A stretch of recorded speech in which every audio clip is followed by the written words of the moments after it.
Hi everyone, and welcome to another edition of Homebrew Buffoonery.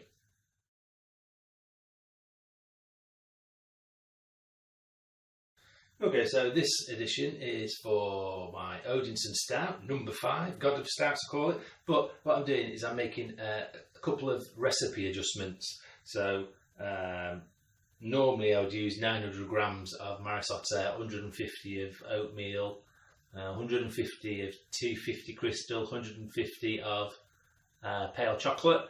But for today, I'm going for 800 grams of Marisotta and 150 grams of flaked oats. Then I'm doing 50 grams of crystal 60, 50 grams of crystal 150, and then 100 grams of my crystal 250 and 100 grams of my pale chocolate malt. And what I'm hoping is that I will get a bit more rounded flavour rather than the some of the harsh roastiness from the darker malts.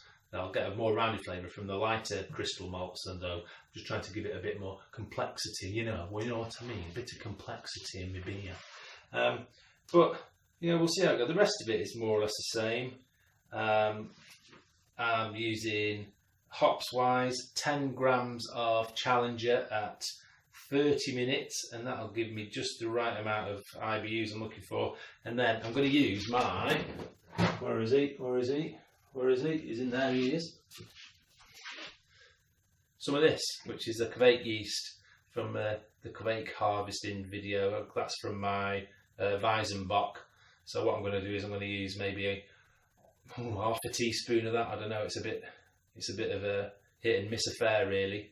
But I'll use half a teaspoon of it, and then whatever's left after the fermentation there, I'll try and dry that out properly. And I'll have some dry stuff which lasts tons longer than this, although this should last 3 or 4 months. So I'll stick it back in the fridge, unless you can go in there for now. Should really give her a name, but never mind.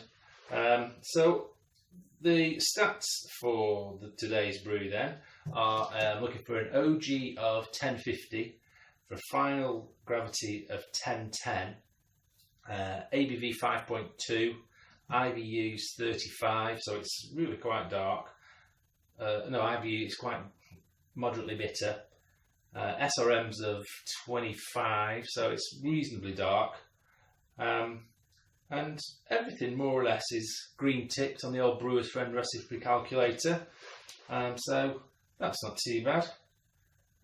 What I will say, just before we get on to the mash and stuff, because we're coming up to temperature on the water now, is that this is going to be the last of the 1-pot ones. I'm going back to my 2-pot system because I'm getting a big 20-litre pot in next week, and I'm going to get myself a domed false bottom, and I'll have 2 pots going with maybe sort of, I don't know, 15 or 16 litres to get a final volume of 10 litres, something like that. And double pump action again, infinity loop and all that nonsense, but I'll have a bigger pan to do my boil. So let's quickly move on then, and here's the stages of the brew day. Mashing.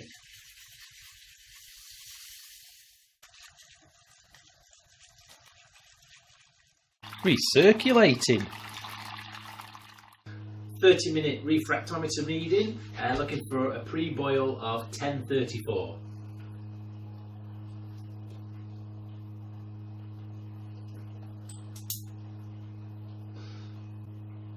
Wow. 10:30 already after 30 minutes. Fantastic. 1 hour refractometer reading. 10:32. Time to drain.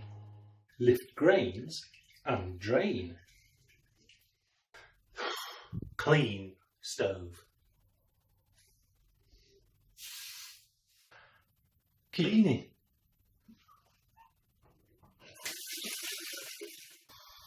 Boil.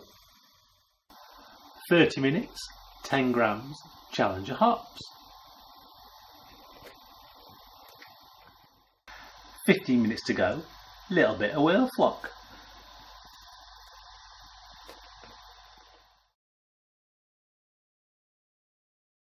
Okay, so just as we're coming to the end of the boil, about 10 minutes left, let's have a quick look at the BJCP Guidelines 16B, which is for an oatmeal stout. So it says, a very dark, full-bodied, roasty malty ale with complementary oatmeal flavour. Sweetness balance and oatmeal impression can vary considerably. Well, so far my oatmeal stouts have gone down quite well. Everybody who's had a drink of them said they really liked them. And the guy I'm brewing it for, he really likes it. Aroma, mild roasted grain aromas, coffee and cream impressions. Fruitiness should be low to medium. Diacetyl medium low to none. I don't even know what the diacetyl is. Hop aroma, medium low to none. Well, mine is, even though it's gone in at 30 minutes, it's mainly for bittering. There's very little flavour going in for it. Appearance, medium brown to black in colour, which it will be thick, creamy, persistent tan to brown coloured head, which is what it's had more often than not. And similar to the aroma, the flavour is a mild roasted coffee and cream flavour, and there's a sort of like a bit of like an aniseedy kind of flavour in the ones I've done before, so hopefully we can get that again. Dark grains can combine with malt sweetness to give a milk chocolate sort of effect to it, and it does taste a little bit chocolatey. It's like bitter chocolate though, not milk chocolate, and then it sort of feeds into the coffee and the cream sort of flavour. Medium mouth feel, and not particularly full bodied, but I'm working on that. Sometimes an almost oily slickness from the oatmeal, which is more or less what we get. I'm sort of mistaking it for full bodied when it's not really. It's oily and slick from the oatmeal. History is about invalid stouts of the late 1800s using oatmeal in the grist, and it's developed from there. Original Scottish version, and then English brewers would chuck some oats in and make it healthy, blah blah blah. Pale caramel, dark roasted malts are characteristic ingredients. Chocolate, pale chocolate malt, so I've got some of that. I've been through the stats. I've used 25 to 40, SRM's 22 to 40. OG's 1050, which is lowish.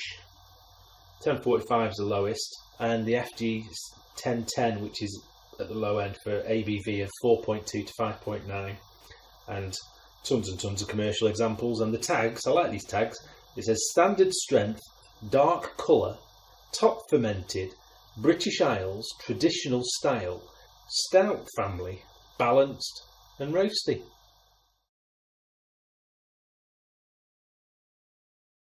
Transfer into sanitised demijohn through manual filtrage.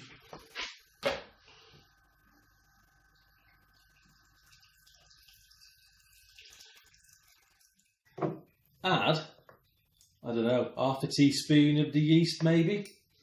Let's go for that. Not that much. That might be a bit much, but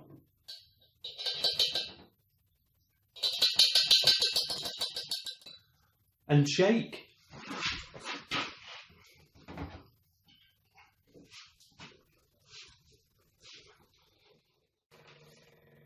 Add airlock. Wrap in cat blanket to keep warm. Okay, so that's us all wrapped up, ready to finish the brew day. All I've got now is just a little bit of cleaning to do. Since she's wrapped up under the stairs there, that's my Odinson 5. Starting gravity 1050. Let's see how the Kveik yeast from my Weizenbock does.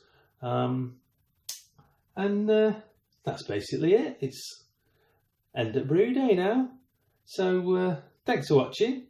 And as always, you can like and you can subscribe and you can leave a comment if you want. And why don't you go out and brew something you've brewed before?